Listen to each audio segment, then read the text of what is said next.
Thank you. Welcome. My name is Progoulaki. I represent Green-Jakobsen. We're maritime consultants.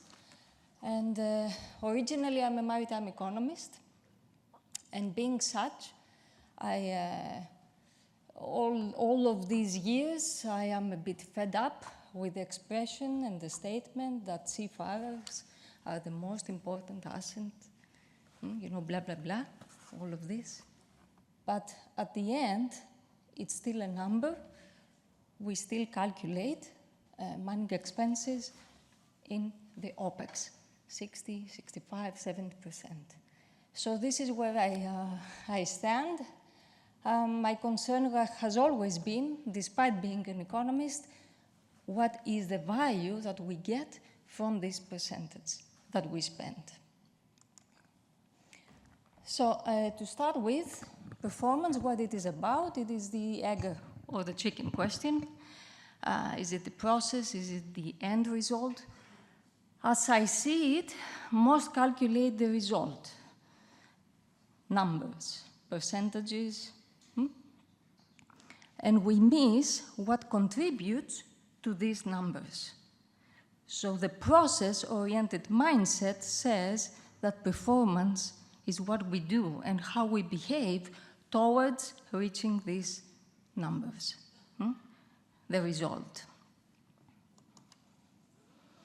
Now I'm going back to my origins as an economist, and very often we use the term ceteris paribus. It's a Latin expression explaining what?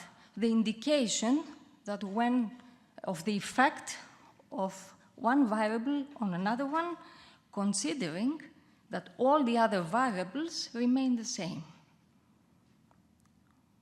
And this is where I start to get, a bit pissed off, because we forget the challenge of this condition, that in order to evaluate performance, we have to think of all the variables that we can control. And the human is still there. So even when we calculate the numbers that contribute to performance, we tend to consider that, human factors, ceteris paribus. It doesn't remain the same, though.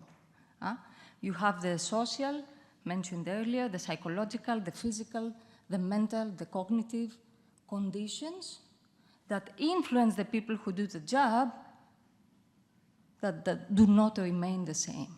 They do not remain stable. So yes, focus on the numbers, but also consider insights. And this drives us to the talk of the town, the performance influencing factors, several times mentioned today. What is it?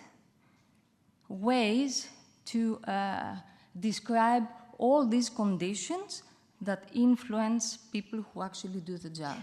And all of these factors actually influence the result that we define as performance.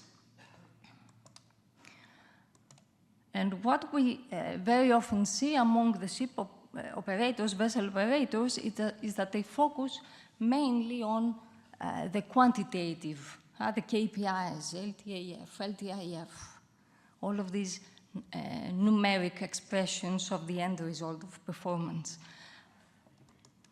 But we don't consider what contributes to this. So unless you change the behavior of those doing the job, you will not see a change in the numbers.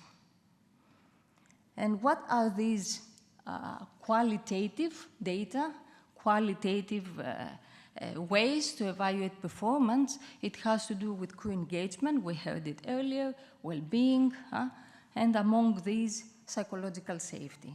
So the freedom, the comfort of being able to ask questions, to intervene, to speak up, all these conditions. So yes, keep doing what you're doing, the KPIs, but also shed more light on the factors that influence the end result, people's insights, and not just any kind of people, those who are doing the job. Now, a short story. Back in 2017, a tanker company, 70 tankers, came to us and said, look, this is where we stand. LTA, this is what they measure, this is where we are, help us improve. So among the initiatives that we have taken, which have actually contributed to more than 40% reduction in a 6-year period, was simply to give them a mirror. So we gave them a mirror to reflect, to self-diagnose at a team level on board. We gave them a tool to discuss openly, and then to develop on what was relevant to each crew, to each vessel. So we gave them a tool where they could reflect, and one of the main findings, if you can see on the top, it says leaders' ability to give clear instructions. It was critical in the beginning to this company, at a very low level, but they didn't know. Nobody knew at the office because I was speaking with the senior officers, and the senior officers assumed that everything was going well. Why? Because of the, I just said it. The order was there. But it was only until they got the feedback from the ratings and juniors and said, look, it's not clear. Okay? So now that you know, you can really do something about it. Same company, in 2013, we correlated the conditions of psychological safety and what we call task reflectivity. Psychological safety explained, all this comfort, being open, ask silly questions, intervene, even if there is a power distance. And task reflectivity, it has to do with the actual work being done. And the higher the scores, both in psychological safety and task reflectivity, shows that we have a high-performing team. Now, we compared this to all of the vessels and the companies that subscribe to this tool that we have, and you can see each dot is a vessel. Some are doing well, others are a bit lagging behind. Why? Because it does take some time to change the mindset and then change how we behave. So it takes some time. Now it gets more interesting because this is from another company, Tanker, 19 vessels, single nationality crew, East Europeans. They started about a year, and at the end of the year, we were asked to present how they're doing in one of the officers' conferences. And we said, you're doing pretty well, you're in the right direction, but there are 4 vessels that are struggling, really struggling. And then the vetting manager was in the audience.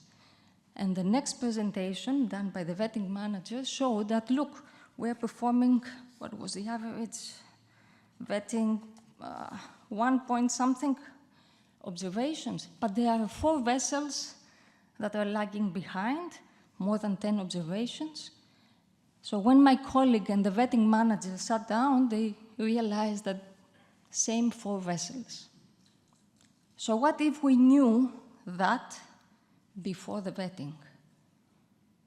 Can we predict? I'm not a fortune teller, okay? I'm not a magician. But as a doctor, I can tell you that when you see a certain pattern of behavior, you can realize the possibility, the probability of getting into trouble. This is what you can do. And all you need is a mirror. So Tassos, Mr. Katsimarakis used the same slide earlier, and we all acknowledge that as an industry, we are doing well. Incidents are dropping. We have safer vessels, highly technologically advanced. You agree? We have management systems, plenty. Maybe we overdid it a bit. And finally, we talk about the human element. We talk about the human factors.